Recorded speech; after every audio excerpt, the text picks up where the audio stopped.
निवडणूक आयोगाचं आणि निवडणुकीचं राजकारण चाललंय. या राजकारणामुळं तमाम महाराष्ट्रातील 29 नगरपालिकेमध्ये ज्या निवडणुका चालल्यात त्या निवडणुकीमुळं जनतेमध्ये नाराजी. कारण काय तर बऱ्याच ठिकाणी जे बिनविरोध नक्की फॉर्म भरायचा आणि मागे घ्यायचा, याच्यात काय दबाव तंत्राचा वापर आहे का, पैशाचा वापर आहे का.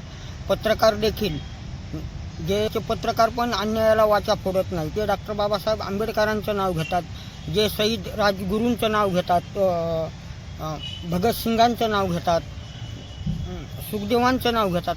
अशा लोकांना तरी लाज वाटली पाहिजे की आपण करतोच काय. की जे आज कल्याण डोंबिवली महानगरपालिकेपुरतं जरी बोलायचं झालं किंवा पुणे महानगरपालिकेपुरतं बोलायचं झालं तर कल्याण डोंबिवली महानगरपालिकेत एकंदरीत बघितला तर कालचा आकडा हा 18वर होता बिनविरोध. आणि बिनविरोधमध्ये नक्की काय की त्या उमेदवारांनी जर फॉर्म मागे घेतले तर का निवडणूक आयोगाला आम्ही तर तशी तक्रार करणार आहेत आणि तक्रार करून निवडणूक आयोगाकडे अशी तक्रार करणार की ज्यांनी फॉर्म मागे घेतले त्यांची ईडी CBI चौकशी लावा आणि जे बिनविरोध निवडून आले त्यांची देखील ईडी आणि CBI चौकशी लावलीच पाहिजे.